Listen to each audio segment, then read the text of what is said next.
we're at the quad, and it's beautiful. It's gorgeous here. It's so fancy. Much fancier than I was wanting. Hi, everyone. I'm Theda to moderate tonight. Can I please welcome to the stage three of our filmmakers for The Triangular Door, Dylan Morris Greenberg.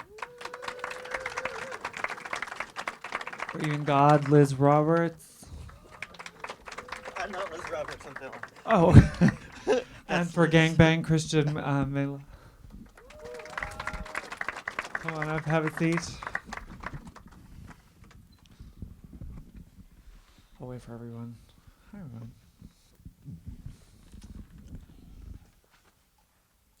Okay. So, thank you all for your films. I feel like the program is really organized around this idea of the group, and that it might be an interesting way to talk about the inspiration for these films, like via the groups of people that you were working with, whether they came first, whether they came after the idea, and we can just go down the line maybe in show order and just talk about how you came up with these groups.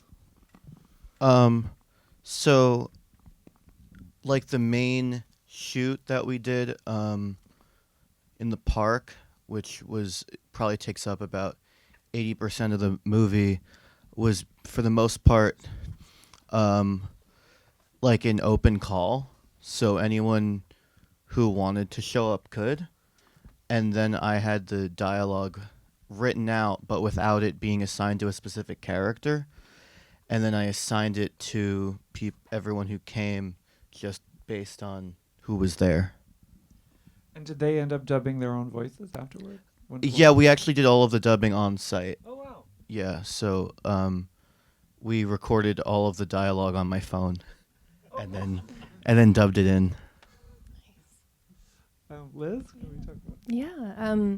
So those were all my friends that I came of age with in Iowa, and I was in film school making films on 16 millimeter, but there were also these VHS cameras no one wanted, so I would just take them home and we would set them up and just be like, oh, we can let this run for, 2 extended play tape or whatever. And so a lot of that portion of my life is just on these VHS tapes, and I started revisiting that archive for a different film, and which has led me to reconnect with everyone who I had lost contact with. So we're all in contact again, and everyone gave me their permission to use the tapes for this piece. And Christian? Well, I was making work already about corporate media in general. Like I was kind of making short films that were occupying different types of spaces that I just felt were being performed by humans, but the presentation just felt so artificial in a way, and I thought that kind of clash was really thrilling. So I started making a series called Content Plus that I was posting on YouTube, and the concept was that there was this fictitious YouTuber kind of agency that had all these influencers that were contracted to make all this viral content, but none of the content delivered the kind of the thing that they were supposed to by the end of the video. So you're just waiting for this unboxing to happen, this girl to finally get to the end of this unboxing, but it's just a bunch of boxes and boxes and boxes within boxes. I love that so much. And so, or this story time that goes on for 30 minutes that never gets to the story. It's just her going off. And so I was kind of already in that headspace, and then I just got this vision, I think, of a bunch of porn actors on a set that were just, the scene never came, that we're just lingering in this space of anticipation. And then I think the more I thought about it, the more meanings or ideas came from within just that first image. And so then in March 2020, on March 12th, 2020 was when we filmed this. And the day? Isn't that the day of it was, Yeah. yeah, it was a few days before, it was March 10th but basically I about a month before that, I posted on Backstage in LA, and I was like looking for, I was like looking for models for this video, and then I finally found, like, it was very hard to find people that wanted to do it. And then, but eventually, like, I found some people that were down, and that's kind of how the performers came to be, and how the idea came to be. Amazing. So one group of friends, one group of total strangers, and one sort of mixed group of anyone who showed up. Yeah, I mean, I knew most of the people. Oh, good. Okay. Did you brought costumes and material for them, or they came dressed? My partner, Hex, brought some of the costumes, but I asked people to come, for the most part, dressed up. Like, if they could bring their own stuff or do their own makeup. Could I ask you to expand a little bit on what the triangular door means to you, and this demon in the window? And yeah, well, so that was a real dream I had. So the narrator saying that it was a dream is like true. Like, that's not like metaphor or anything. This was a real dream I had where I woke up screaming. In the dream, I was the character in the film Roadmaster Ryan, who is like this person who's dressed in construction gear and is acting like kind of like Dwight Fry in Dracula. And in the dream, I was acting like that. Like, I was basically like losing my mind, and I was ranting to this stranger about the triangular door, and there was a demon in like a small window of the door that if you stood at a certain angle, the face would actually change. But yeah, I guess the short was basically my attempt to expand on that, because I really did. I may have maybe woken up screaming from, I don't know, maybe 5 dreams in my life. So like that, it definitely struck me. And I was basically trying to imagine what was on the other side of the triangular door. And it's sort of like the end of, it's like if there was literally like, if you walked to the actual end of the world, I kind of imagine that's what it would be. That's incredible. To move down the line, Liz, I wanted to ask if I guess there are a lot of things that are that I could ask about, but I guess the option to license this footage is something. Can you talk a little bit about where that came in, and how it and actually basically how that led you to re-engage maybe with this 40 hours of material and what that was like? Yeah, I was already going through this material for a project that it's a short film called Midwaste that I'm now making into a feature. So I was like in it anyways for that project, and getting everything digitized within a great organization in the Bay Area called Bayback Media. Plug for Bayback.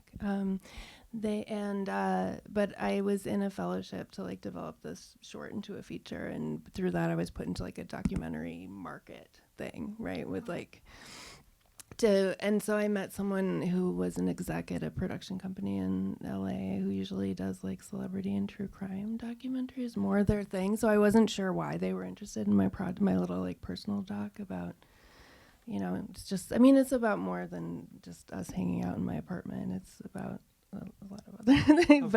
But anyways, it's so it was a deal. They were trying to negotiate like a deal with me to partner and make the film. I see. And it was just kind of through that process of me figuring out like what that would mean, like to sell my, like life to different umbrellas that led to like Sony Entertainment or whatever. It was very deep capitalism. It was like really, so that was one clause in like a very long contract. And ultimately, you obviously decided against it. Yeah, staying the right independent. decision, I think. Yeah. Christian, I guess my it's really is uncanny. This resembles very accurately a kind of pornography that is like I feel like it's no longer like the dominant type. It's so it was It's what I grew up watching. Yeah, you yeah. know? It has the same sort of nostalgic. It's like we see the VHS, we see the 8mm, and then we see this particular style. I guess it's just. I guess the thing that was. It's really like the holding of the smile is seemed to me like the maintaining of an erection, kind of like like actors in pornography are forced to maintain things beyond the limit of time that they would maybe prefer. That's the job. Yeah, for sure.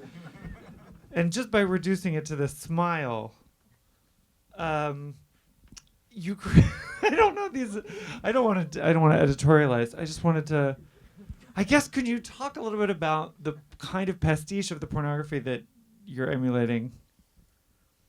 The way that how did you get these actors to look exactly like those kind of people? Is it just a matter of putting them in jeans and taking their shirt off, an outfit that nobody wears? Well, it's kind of funny because in a way I feel like I failed to capture the reference, which was Sean Cody. Oh, no, you did not fail. Well, I mean, I think I mean that in that like the space is a lot like dingier than the even the spaces that are in those videos at that studio in San Diego, and I guess I just thought that it looked scrappier than like I wanted it to feel a little glossier. But then over time, I started to, I would kind of looked down some other avenues through the history of the 2000s and found a lot of other porn, like gay porn in particular, but also straight porn that just felt a lot seedier. I mean, it sounds kind of obvious, but I really was like, oh no, this is. A lot of porn has happened in like a lot of like really weird places, like a weird kind of rundown spaces, and so.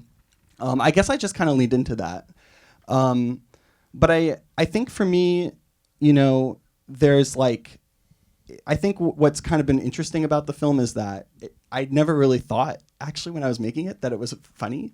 I kind of learned on set, and then also like from when people started to actually watch it, I realized that it is very funny. But when I was making it, it was coming from a really actually like a very sincere place in terms of I was thinking a lot about the fact that how many hours I had spent staring at men that were never gonna look back at me, like how many hours, after high school, like I would even have crushes, on certain gay porn actors and could not tell anybody about it. I was definitely not out.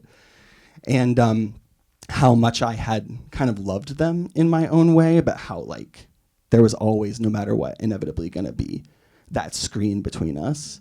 And so I was also, I was very motivated by that, I guess. And so I definitely wanted people that had that porn look, but for me, the smile, I guess in particular, is very rooted in like a glance that's coming back at the person, at you, that I guess you could read as funny, but also hopefully some people see kind of the tragedy of maintaining that gaze, maintaining that artificiality to an audience of like minors and stuff, people that watch that are sexually developing, and I find that to be a very tragic situation.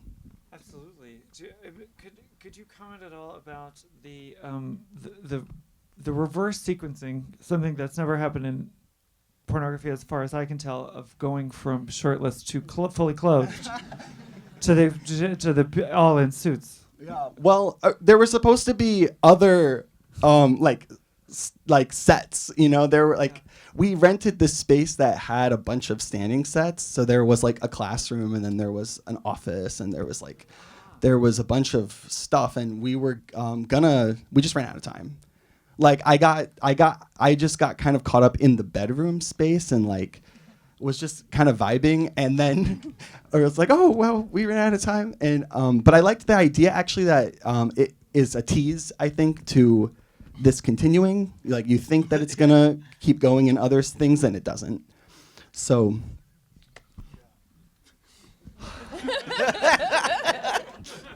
I feel like I want to ask you guys so many more things, but I do want to make sure there's time for audience to ask questions. Do we have 5 more minutes? We have does anybody have any questions for the filmmaker? I have a quick question for Sean. There was a why did I say Sean? Christian. I'll be Sean. Okay. Sean Cody. It'll be that's why I said fun. it. It'll be different. Oh my God. Sorry. Anyway, Sean Cody. there was a I am Sean Cody. oh my God. Pleasure to meet you. I have a question. There was a 6th guy. What happened to him? He kind of faded away. Yeah, he had to go home early, you know? But he was so enthusiastic. Like, he was like, I really love this idea, and I just can't stay the whole time. I was like, you know what? Just come anyway, you know? Come be a star, you know what I mean? Like, just do your thing, and then, yeah. That happened a bit with my film too. Like there were people that came late and also people that came earlier than had to leave. So if you look, there's definitely like a fluctuating amount of people in my thing. Wow, so cool. I don't know why. Sorry that I didn't mean to like hijack your thing. I just thought it was related. What are the possibilities of getting to see these films again and again? Like where? Can you see them, you mean? Okay, I guess I'll go first. My film is currently streaming on the film stage. They like did an article about it, so you can, I guess if you look up the Triangular Door, the film stage, I'll probably just like make it public on YouTube, honestly, after this. I was just going to wait till after it screens here. But yeah, it's on the film stage right now. I probably won't do any streaming, but there will be a feature-length film that's made from half of this archive that's titled Mid-Waste. So I want to see that. It's been a long process, but thank you. Yeah. Well, I'm not sure about GANGBANG, but there's I'm working on a solo series where there's one model and they have a name like an alias, like Bryce or Brandon, or Sean. Sean is good too. So like I already started it with one video where it takes place. It's the same setup, but it's like one guy and he's a cowboy, and then we're like it's like a photo shoot outside, but then it moves into the gangbang structure where it's like on a porn set. So it's kind of meant to replicate more of like a solo video that then hopefully there will be a bunch of them, and then ideally it would be awesome to present them all or something. So hopefully it turns into a larger body of work with a similar style. I also just want to say both of you are invited to, and anyone here is invited to submit to a monthly film screening that I do called Video Dome, and I'm very open and I take everyone's projects. It's a fundraiser for my friend who's disabled, and I really love so many films here. My only rule is that the filmmaker is able to attend in person, but yeah, anyone is welcome to submit to that. You can come find me and talk to me about it. Thanks so much for coming, for showing your films and sharing your films. I wanted to know, I'm assuming it might be the first time some of you have seen the other films as well. I don't know, it'd be interesting to hear about that.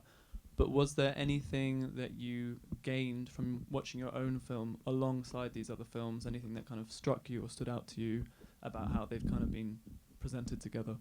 Thank you. You go.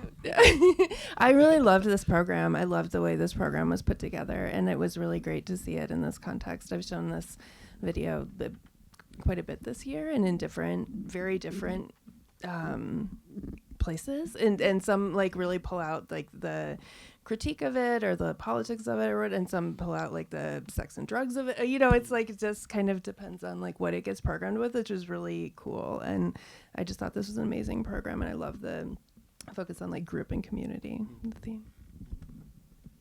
I think each of ours is a reality show in its own way, but in a very different way. Yours is literally reality. Mine is my idea of what I think a reality show is, or at least a reality show in like my world. And yeah, yours is kind of like I feel like yours also does remind me of a reality show as much as it reminds me of pornography. Like at first I thought that maybe it was a setup for some sort of like gay bachelor type situation. That would be good too. That would be pretty cool. Yeah, no, I think like very similarly, I think the joy is that every time I walk in to present it, I have no idea, what the vibe is going to be. Like, I was at a festival recently that just the vibe was,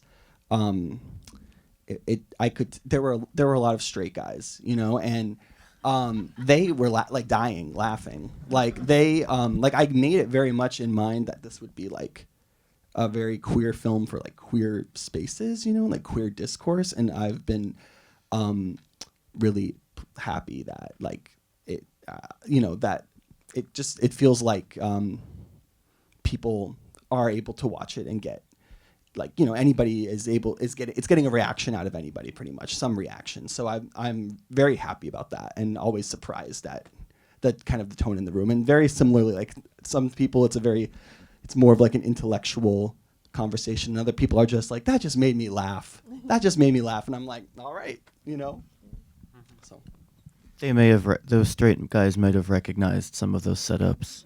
Yeah. They might know more than they let on. I thank you everybody for coming. Please give you a thank you and applause for Dylan, Liz, and Christian, and be sure to come to Julius and to many other screenings this weekend. Thank you all very, very much. Thank you. Thank you all for coming. We do have a 9 p.m. Maybe some of you are staying. As Theda just said, we're convening at Julius starting now. We'll convene more after the 9 p.m. screening, but if people want to trickle over. If you have tickets for the 9 p.m., ideally you would go get them rescanned or maybe leave something in your seat, if that's okay with everyone. Thank you for coming. And I also want to plug tomorrow night our party is at Stonewall with drag performances, and there will be a small cover at the door. And our big closing night party Saturday is a separate ticket, but is 3 floors of installations and films and some other special rooms, and you will want to check that out.